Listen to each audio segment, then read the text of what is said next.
जय हिंद साथियों, फेंडो परिवार में आप सभी बच्चों का स्वागत है। समय को ना बर्बाद करते हुए सीधे हम मॉक टेस्ट पे चलते हैं, जो हमारा प्रैक्टिस सेट चल रहा था एनटीपीसी के लिए। देखिएगा, पहला क्वेश्चन दिया है, एक खाली भंडार टैंक में 63 लीटर पेट्रोल डालने के बाद वह अभी भी 1% खाली था। टैंक को पूरी तरह से भरने के लिए कितनी मात्रा में पेट्रोल लीटर में 2 दशमलव के स्थान तक डालना पड़ेगा? देखिएगा, ध्यान दो। इस प्रकार के क्वेश्चन को कैसे करेंगे आप? मान लीजिए टंकी में डाला गया पेट्रोल कितना था। डाला गया पेट्रोल जो तुम्हारे पास था, टंकी में डाला गया पेट्रोल जो है वो 63 लीटर है।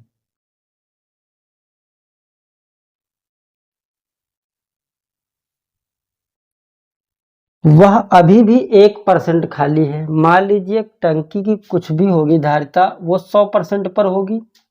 100% में वो अभी भी 1% खाली है, यानी कि टोटल वैल्यू अभी भी टंकी में कितनी भरी होगी? 99%। बस आपको इतना ही करना था। तुम्हारे पास जो टोटल 100% की वैल्यू थी, 1% यानी कि अभी भी शेष, यानी अभी भी खाली था, तो कितना बचा? 99%। तो जो तुम्हारे पास वैल्यू पहले से दे रखी थी, डाला गया पेट्रोल वो 63 लीटर था, तो यहाँ पे कितना हो जाएगा? 63 बट्टे 99, 100% यानी कि 100। देखिएगा, इसको सॉल्व कर लीजिए। 3 दूनी 6 और 3 का नम 3, 3 त्रिक का 9, 2100 बट्टे 33, 3 सत्ते 21 और यहाँ पे आ गया 11। इसको सॉल्व कर लीजिए। ये जो अप्रॉक्स में वैल्यू आएगी तुम्हारी, वो होगा तुम्हारा 63.64। यही आंसर है। ये देखिएगा क्वेश्चन नंबर 2। क्वेश्चन दिया है कि 1/7 की पावर -4 प्लस 1/9 की पावर -4 प्लस 1/5 की पावर -4 का मान ज्ञात कीजिए। अब यहाँ पे देखिए, जो पावर है वो माइनस में है। अगर पावर माइनस में है अगर, तो इसको भाई प्लस करने के लिए हम संख्या को पलट देते हैं।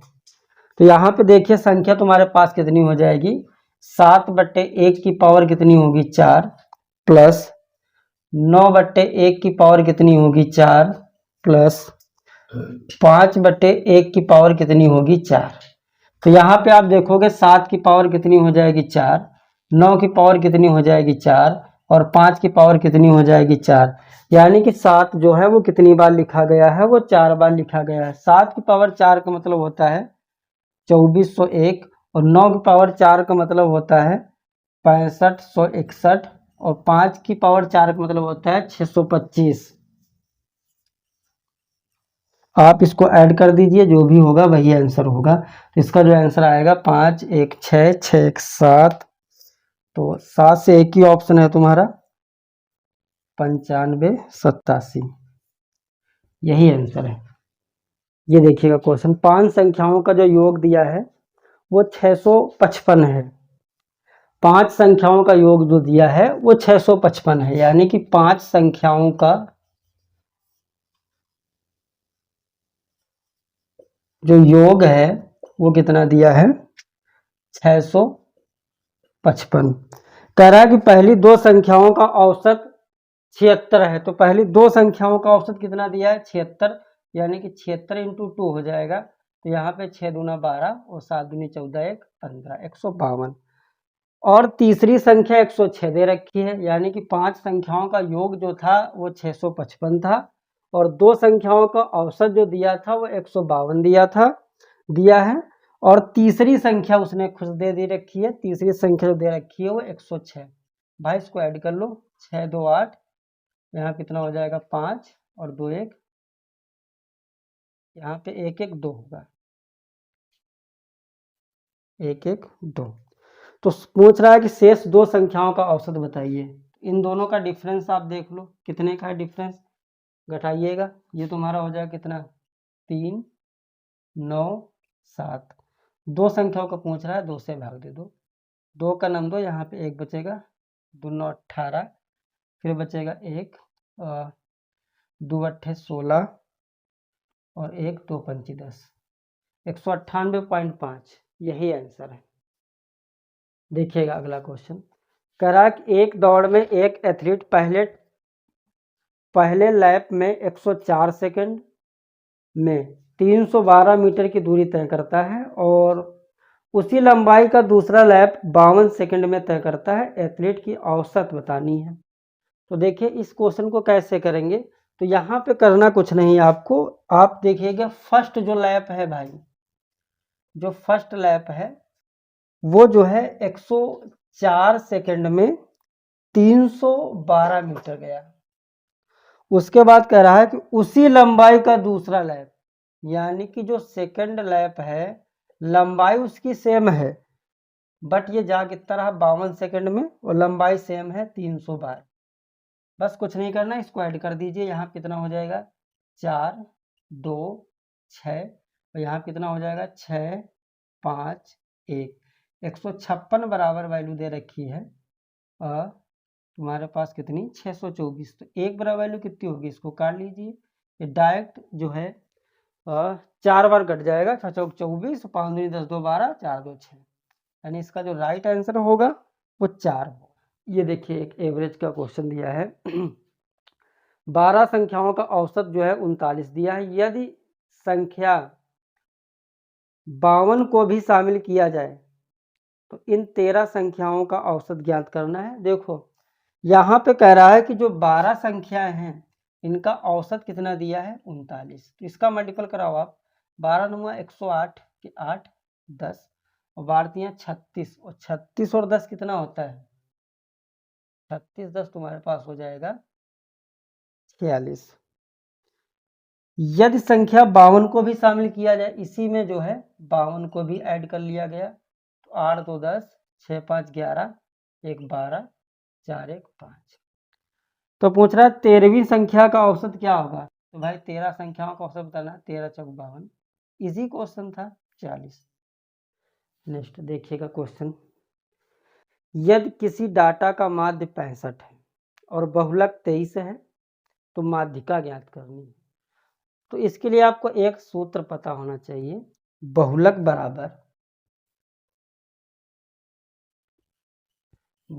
बराबर क्या होता है 3 इंटू माध्यिका माइनस 2 इंटू माध्य। यहाँ से आप माध्यिका भी निकाल सकते हैं, माध्य भी निकाल सकते हैं और बहुलक भी निकाल सकते हैं। तो यहाँ पे जो बहुलक दे रखा है वो तुम्हारे पास कितना दिया है 23 और 3 इंटू माध्यिका जो तुम्हारे पास दे रखी है, माध्यिका मुझे निकालना ही है, 2 इंटू माध्य कितना दिया है 65।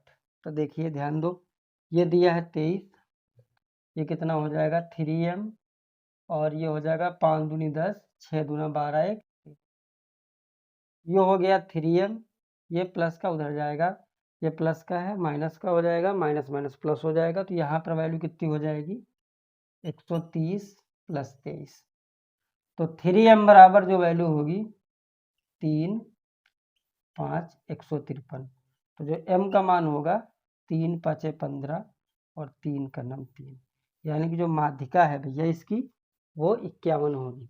इसमें कभी कभी क्वेश्चन जो होता है वो बहुलक पूछता है कि बताओ इसका बहुलक क्या होगा, तो आप बहुलक निकाल ही लोगे, माध्य पूछेगा तो माध्य भी निकाल लोगे, माध्यिका पूछेगा तो माध्यिका भी निकाल लोगे, एक ही फार्मूले से आप 3 निकाल सकते हैं।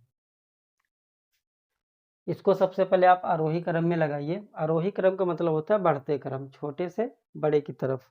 तो यहाँ पे देखिए कितना दिया है 4, उसके बाद फिर होगा 4, फिर होगा 6, फिर होगा 7, फिर होगा 8, फिर होगा 8, फिर होगा 9, फिर होगा 11 और 12 और एक संख्या है तुम्हारे पास अभी 14। तो इसकी माध्यिका निकालनी है, आपको कुछ नहीं करना है, यहाँ पे देखो टोटल कितने हैं 1 2 3 4 5 6 7 8 9 10। तो यहाँ पे देखो 1 2 3 4 इनको ख़त्म कर दो आप। तो यहाँ पे 1 2 3 4 इनको ख़त्म कर दो आप। बचे कितने 8। 8 + 8 अपॉन 2 तो कितना हो जाएगा 16/2। 2 अट्ठे 16। यही आंसर है। देखिएगा अगला क्वेश्चन, ये बहुत ही इंपॉर्टेंट क्वेश्चन है। यदि किसी गोले की त्रिज्या में 50% की वृद्धि की जाती है, यदि किसी गोले की त्रिज्या में 50% की वृद्धि की जाती है तो आयतन में कितने प्रतिशत की वृद्धि होगी। भाई एक चीज आपको पता होना चाहिए कि जो गोले का आयतन होता है, अगर हम बात करें गोले का आयतन, जो गोले का आयतन होता है वो 4/3 पाई आर क्यूब होता है। यानी कि यहाँ पे ध्यान दो, आयतन का मतलब लास्ट में क्यूब यानी कि 3। तो इसका एक लॉजिक होता है 50% दिया है, आप इसको सूत्र से मत लगाओ।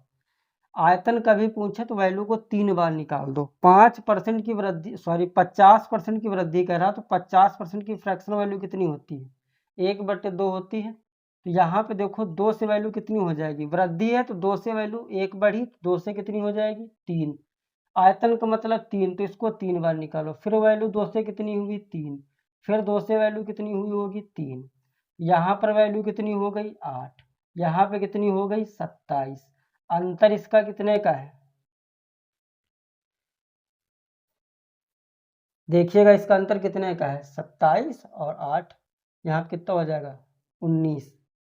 19 का किस पर, हमेशा पहले 8/100। यहाँ पे कितना हो जाएगा 1900/8। इसको जो है आप भाग दे दोगे, जो भी होगा वही आंसर होगा। इसका जो राइट आंसर होगा वो तकरीबन आएगा तुम्हारा 237.5%। इसको भाग दे के देख लेना एक बार। नेक्स्ट देखिएगा क्वेश्चन दिया है, एक बेलन का कुल पृष्ठीय क्षेत्रफल ज्ञात करना। तो सबसे पहली बात आपको पता होना चाहिए कि बेलन का कुल पृष्ठीय क्षेत्रफल क्या होता है, जिसके आधार की त्रिज्या 7 और ऊंचाई जो है वो 12 दे रखी है। भाई यहाँ पे जो त्रिज्या दे रखी है, जो आर का मान दे रखा है वो कितना दिया है 7, और जो इसकी ऊंचाई दे रखी है वो कितनी दे रखी है 12। तो भैया आपको पता होना चाहिए जो बेलन का कुल पृष्ठीय क्षेत्रफल होता है,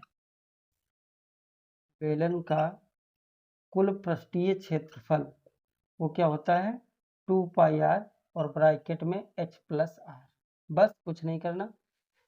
पाई में आंसर दिया है तो 2π, r का मान कितना दिया है 7, h का मान कितना दिया है 12, r का मान दिया है 7। तो 2π × 7 × 12 7 कितना होगा 19। 7 दूनी 14π × 19, 19 चौक कितना होगा 76। तो यहाँ पे कितना आ जाएगा 266 पाई। यही आंसर है।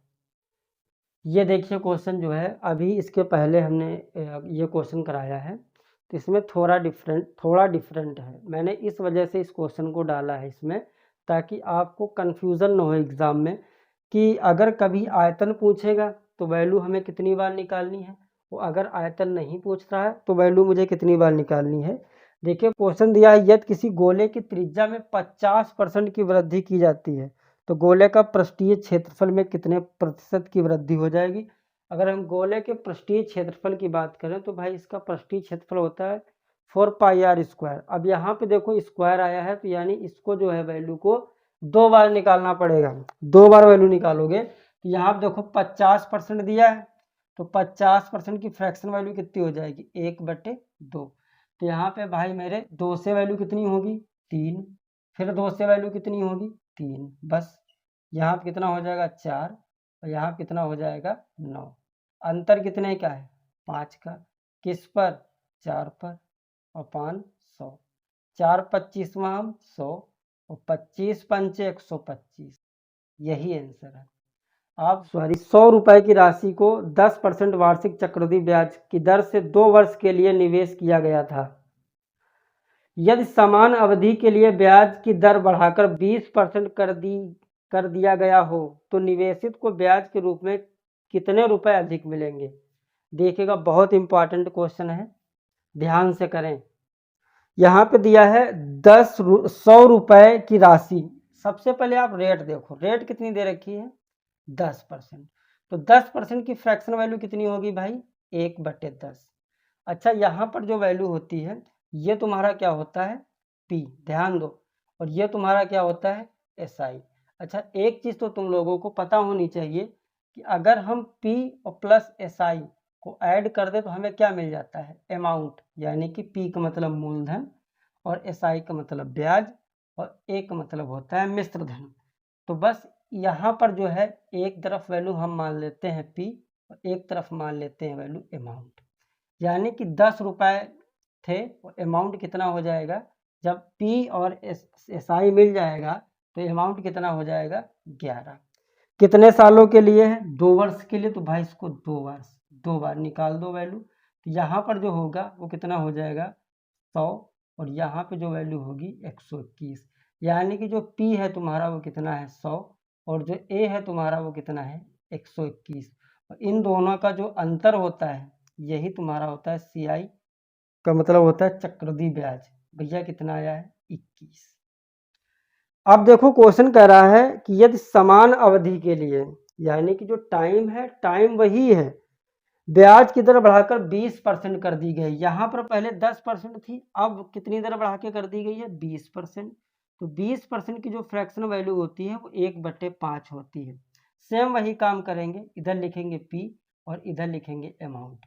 यानी कि यहाँ पर देखो ध्यान दो, 5 से वैल्यू कितनी हो रही है 6, फिर 5 से वैल्यू कितनी होगी 6, यहाँ पर कितना हो गया 25 और यहाँ पे कितना हो गया 36, यानी कि P कितना आ गया 25, A कितना आ गया 36, अंतर कितने का है CI कितना आ गया 11।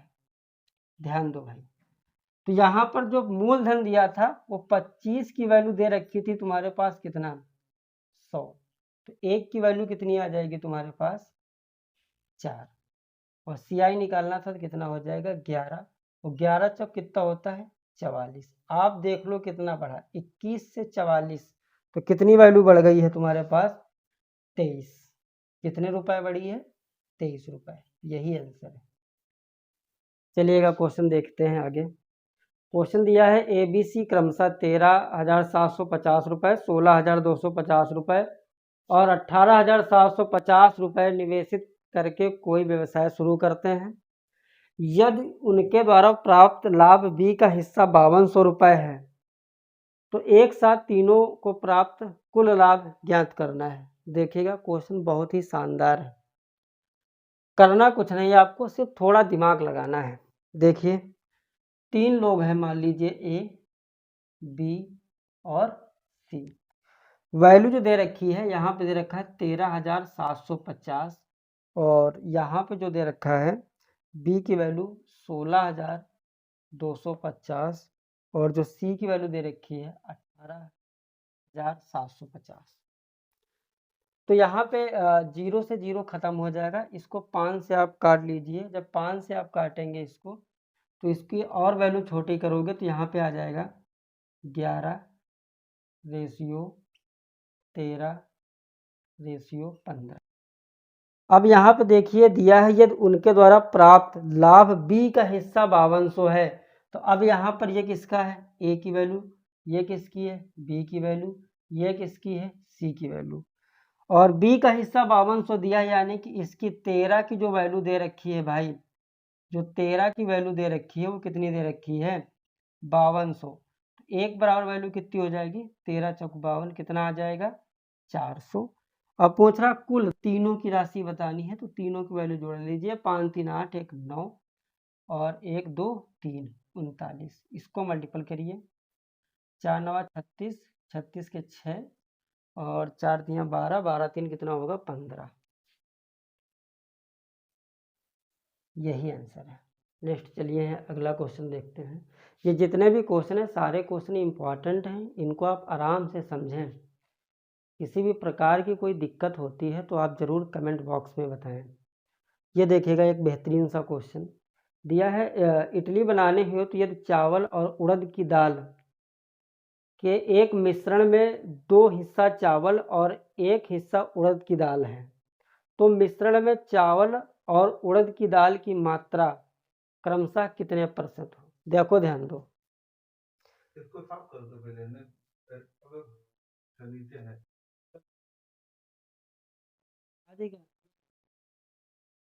देखिएगा, अगर हम बात करें कि इडली बनाने हो तो यदि चावल और उड़द की दाल एक मिश्रण के 2 हिस्सा चावल, 2 हिस्सा चावल और 1 हिस्सा उड़द की दाल है, तो टोटल कितना हो गया? अगर हम टोटल की बात करें तो यानी कि 2 हिस्सा चावल था और 1 हिस्सा दाल था, तो टोटल मात्रा कितनी हो गई? 3। ठीक है, अब 3 में दिया है 2 हिस्सा चावल है, अगर हम चावल की बात करें तो चावल कितना दिया है तुम्हारे पास? 2 हिस्सा, यानी कि 2, टोटल कितना दिया है? 3। और दूसरी जगह पर अगर हम उड़द की दाल की बात करें तो कितना दिया है? 1, तो ये हो जाएगा 1/3। इसका परसेंटेज में बताना है, आपको कुछ नहीं करना, यहाँ पे 100 और यहाँ पे 100। इसको सॉल्व करेंगे 200 बट्टे कितना हो जाएगा? 3। इसको जब सॉल्व करेंगे तिछंग 18, 66 सही 2/3%। और इसको जब सॉल्व करेंगे 3 त्रिक 9, यानी कि 33 सही 1/3%। यही आंसर है। नेक्स्ट क्वेश्चन देखिएगा, क्वेश्चन ए 87.5% कार्य 35 दिनों में कर सकता है, जबकि बी उसी कार्य का 65% 23.4 दिनों में कर सकता है। यदि वे एक साथ काम करते हैं तो काम का कितना भाग एक दिन में पूरा हो जाएगा? टाइम एंड वर्क का क्वेश्चन है। देखें, यहाँ पे दिया है, यहाँ पर जो दिया है वो ए की जो वैल्यू दे रखी है वो दिया है 87.5% की जो वैल्यू दे रखी है वो 35 दिनों में। ठीक, इसको हम पहले जो है तोड़ लेते हैं, तो यहाँ पे दशमलव हटाएंगे, 0 बढ़ाएंगे, परसेंटेज का मतलब कितना होता है? 100, तो यहाँ पे कितना हो जाएगा? 100। इसको आप काट पीट लीजिए, यहाँ देखिए 5 से अगर हम काटेंगे तो वैल्यू कितनी हो जाएगी? 5 कर्नम 5 बचेगा 3, यहाँ पे हो जाएगा 5 सते 35 और 5 25, 5 दूनी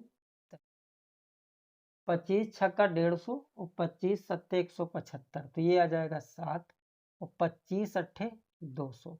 यहाँ पर जो वैल्यू आ गई है 7/8 बराबर कितना दिया है? 35। तो 7 पना कितना हो जाएगा?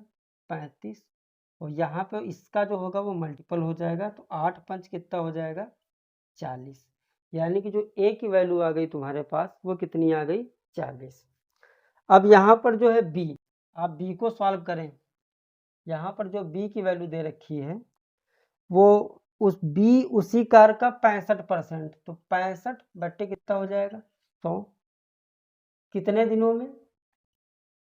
23.4, तो पॉइंट हटाएंगे, नीचे 0 बढ़ा लेंगे, ये 0 से और ये 0 खत्म। आप इसको 5 से काटिएगा तो इसको देखिए 13 और ये हो जाएगा 5 दूनी 10। अब जो है इसको आप 13 से काटिए तो 13 का नम कितना हो जाएगा? 13, और यहाँ पे कितना बचेगा? 104, और 13 अट्ठे कितना होता है? 104। यहाँ पे 2 है, यहाँ पे 18 है, इसका मल्टीपल यानी गुणा हो जाएगा, 18 दूना कितना हो जाएगा? 36। अब जो है आपका काम आसान हो गया है, आपके पास दोनों वैल्यू मिल गई हैं, एक ए और बी। ध्यान दो, ए की वैल्यू जो दे रखी है वो 40 और बी की वैल्यू जो दे रखी है वो 36। इनका हम लासा लेंगे, जो लासा लेंगे वो टोटल वर्क होता है, यानी कि टोटल काम। 40 और 36 का अगर हम लासा लेंगे तो कितना लासा आएगा तुम्हारे पास? 300।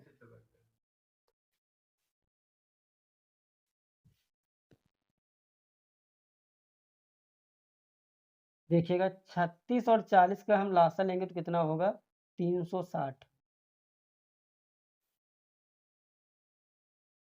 ठीक है, तो यहाँ पर इसको जब हम इससे भाग देंगे तो ये कितनी बार जाएगा 9, और यहाँ पे कितनी बार जाएगा 10। तो पूछ रहा है यदि वे एक साथ काम करते हैं तो काम का कितना भाग एक दिन में पूरा हो जाएगा। तो भाई देखिए ए और बी, इसकी जो एफिशिएंसी दे रखी है, कार्य करने की क्षमता, ये 9 दे रखी है, यहाँ पे कितनी दे रखी है 10, और ये जो तुम्हारा होता है ये तुम्हारा टोटल वर्क होता है, यानी कि टोटल काम। तो यहाँ पे टोटल वैल्यू बतानी है आपको ए और बी की, तो कितना हो जाएगा 10 9 19 बट्टे 360, यही आंसर है। जस्ट देखिएगा क्वेश्चन। एक बुलेट ट्रेन की चाल एक इलेक्ट्रॉनिक ट्रेन की चाल से 35% अधिक है। यदि इलेक्ट्रॉनिक ट्रेन एक निश्चित दूरी के लिए 3 घंटे 45 मिनट का समय लेती है तो बुलेट ट्रेन को समान दूरी तय करने में कितना समय लगेगा। देखिएगा इंपॉर्टेंट क्वेश्चन है, करना कुछ नहीं है, आपको थोड़ा दिमाग लगाना है। इधर दिया है बुलेट ट्रेन,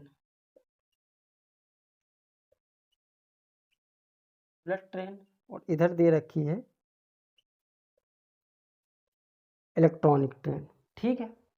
अब इसने कहा है कि जो बुलेट ट्रेन की चाल है एक इलेक्ट्रॉनिक ट्रेन की चाल से 35% अधिक है। तो अगर इलेक्ट्रॉनिक की वैल्यू 100 होगी तो यहाँ पे बुलेट की वैल्यू कितनी हो जाएगी 135। इसको छोटा कर लीजिए रेशियो। तो यहाँ पर हम देखेंगे ये चाल का रेशियो निकल रहा है अभी, चाल का। तो चाल का जो रेशियो आएगा 5 दूनी 10,